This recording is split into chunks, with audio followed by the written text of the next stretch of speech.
one of the cast members of the very popular, successful, and Emmy-winning NFL Live on ESPN, which kept us from receiving the award last night for Outstanding Studio Show Daily. Mr. One Dan Orlovsky has just checked in for the top of the final hour here. All right.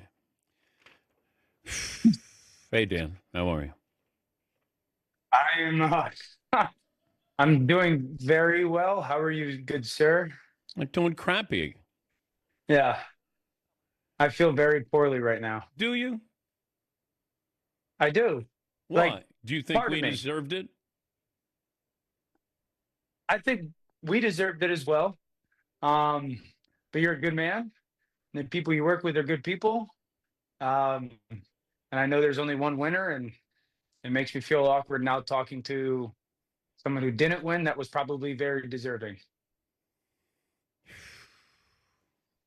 You know what it's like when you throw a pick six or something, when you have a moment and you got to come back from it.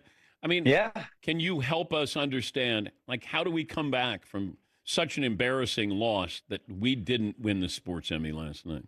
Yeah, I think that you guys, there's a couple really good self-help books that might be out there that you can entertain too. Listen, I mean, we did win, and I woke up this morning and 2 of my 4 kids absolutely stunk this morning. So I had to deal with life moving forward as well, no matter we win or lose. So I looked at my wife after we dropped off our daughter to school. I said, well, whether we won last night or lost, 2 of our 4 kids gave us absolute attitude this morning. So here we are. Well, in all honesty, sincerity, congratulations. Dan Orlovsky, ESPN analyst, part of NFL Live, former NFL quarterback. Let's say 5 years, let's say 10 years ago, I told you, you know what? You're going to be part of a show that wins the Sports Emmy. You would have said what? You're out of your mind. There's no shot. I won't even be in TV. What is a Sports Emmy? I didn't know they gave those out. Because I look at you and I keep thinking you're an offensive coordinator in disguise. You're an analyst. But have you given up that dream of being a head coach or a coordinator? I don't think I've given it up. I think I want to be, as always, I'm very honest and transparent. I felt in the last 2 years, it was probably the closest that calling had come for me as far as the desire and the pull. And probably after this past maybe 4 to 6 months, that has subsided. And it's probably the furthest I've been away from that in a couple years, just because of the reality of where we are with our life as a family. I've got, 3 7th grade boys. I've got a 4th grade girl. My wife loves living where we live. We've made really good friends in town. I don't have the desire to uproot that right now, with a want rather than a need. I'm fortunate. Some people have to do that because it's their only choice. I don't have to. And so, I really love what I'm doing right now. Dan, I think this process of going through being nominated and then being a part of last night, it kind of, I don't want to say re-energizes because energy is not what I need. It makes me want to continue to climb things. I'm going to be honest with you. I was up for analysts of last night as well. I was furious for not winning. Furious. Everyone's like, it's an honor to be nominated. I get that, but I wanted to win that. I really did. And when Barkley won, I texted him like, what the heck, dude? And I was bummed. My wife, I was like, I want to go. I was being a sore loser, a baby. And so I want to win that one day. I really do. So it's been really cool to be a part of the team that won. And I love what I'm doing right now. Talking to Dan Orlovsky of the Mothership, the tush push we're waiting, supposed to be voted on any minute now. What do you think? How does this play out? Yeah, it sounds like it's going to get, it's going to get passed, that it's going to get banned. I just caution everybody that there's going to be consequences that come from this that no one's really looking at. If it goes back to the newest proposal, which is what Green Bay has put out there, I believe, language-wise, that no offensive player can push or pull another offensive player. We're totally changing offensive football then, and this is about way more than just quarterback sneak. My mind goes to all of those plays that the ball carrier or quarterback, whoever, gets hit at like the 3 or 4 yard line. And then all of a sudden the 2 or 3 offensive linemen come in. It becomes that will push, who's got more desire at that moment to get the ball across the goal line, because that play will now, if the ruling gets passed, will go from a touchdown to then a penalty. And just so everybody understands, defensive players are caught. First guy, make the hit, wrap up. Second, third, fourth guy, come in, hit, punch at the ball, put your helmet on the football. So now from an offensive perspective, if this rule gets passed, I hand the ball off to my back and he gets hit at the 4 yard line.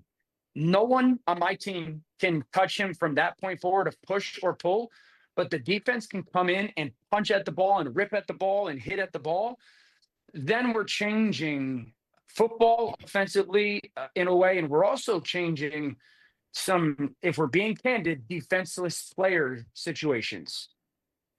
Yeah, I still think Philadelphia is going to be extremely successful at a quarterback sneak because of Jaylen Herz. There's nobody like Jaylen Herz in the NFL. Nobody who has that much lower body strength at that position can get that low, and it's about leverage. But the Eagles imported Jason Kelce to be a lobbyist here at the owners' meetings. What could he possibly be saying to these other owners that are going to make them rethink their vote? I would imagine there's a little bit of the health part of it, and him speaking on his own behalf or experience, because there's people who say there's health concerns or injury concerns. And so him sharing that, I think him sharing the unique ability to, the way that they coach it, the way that their interior offensive line does it, to your point, how Jaylen Herz executes it and how, it's not a cheat play for them, but more as something that they've really perfected because of the way they coach and the people that they have. I'm sure it's an angle to try to educate the owners maybe differently than, oh, they're the only team that does this and it's unfair. How excited are you about the NFL being in the Olympics with flag football? How does this I think look? It's really cool. I really do. I think it's very cool. My biggest takeaway is how smart the NFL is. It's brilliant. If you listen to Commissioner Goodell and his words, he was saying, this opens us up even more to men and women, all ages, all over the world. And so now you're taking the game of football that many of us Americans know, and you're bringing a version of it to all parts of the world that maybe don't know a ton about it and maybe can feel that, oh, I can play football. Like, Dan, I've always thought the protection of the quarterback rule that changed years and years and years ago was about kids. It wasn't about, Eli Manning. It was about moms and dads letting their 8 or 10-year-old son watch the game, because the 8 and 10-year-old son who falls in love with football is going to be the 30 to 40-year-old who watches football, And so it's a little bit of that. This is brilliant business, stuff from the NFL. And it's, I said this yesterday in NFL Live, these players in the NFL, you climb the highest mountain that you think you can climb. When it comes to your profession, you accomplish it. You can't go any further. And so now this gives them another mountain to climb, another challenge to go accomplish. How rare it would be to be a person that is an NFL professional player, an MVP, a world champion, and then an Olympic champion. I think it's very cool. Okay, but how many players will play for Team USA who are NFL players? The team that will represent us if we're trying to win a gold medal, how many players will get that opportunity? Yeah, it seems probably half a dozen, maybe 10. By my understanding, you got to try out. So how many guys are going to be willing to just go try out? Because let's be honest, there's an ego element to these guys as well. We all believe that we're the best and whatnot.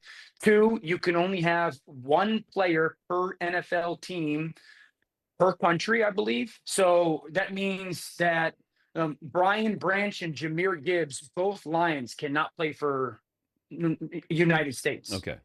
So that limits your pool just a little bit. Okay, are you going to have 32 players competing for 10 roster spots on Team USA flag football? Is that how this plays out?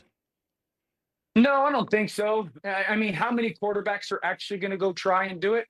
You know, how many receivers, will be, willing to do it? I'm sure there are going to be some organizations that are a little bit cautious on it. I know they all voted in favor of it. We'll see how they feel about it in 3 years when it's their Super Bowl window and it's their star receiver that they're concerned about and whatnot. So I don't know if it'll be 32, but I do think that there's going to be a decent amount of guys, at least initially, interested in it. Yeah. Can I submit this for next year's Sports Emmy? Having you on it, having won, and agreeing that we deserve to win the Sports Emmy? Yeah, you could submit it. Yeah, you could submit it. Yeah. Okay. Yeah. Yeah. How about a round of applause to Dan Orlovsky? All right. Congrats. Congrats. Yeah. Should be a very interesting NFL Live episode later today for you, Dan. No, I'm actually not on today. I'm not on today. Good for you. I'm not on today. I'm not. My sons have a big lacrosse, last regular season lacrosse game tonight, so I don't want to miss that. Thanks for joining us, and congrats again. Thank you, sir. I appreciate you. You're a legend. You know that, so thank you. Thank you. That's Dan Orlovsky. Yeah, I've taken care of my part of this. I'm the legend. It's the other part. That's the problem.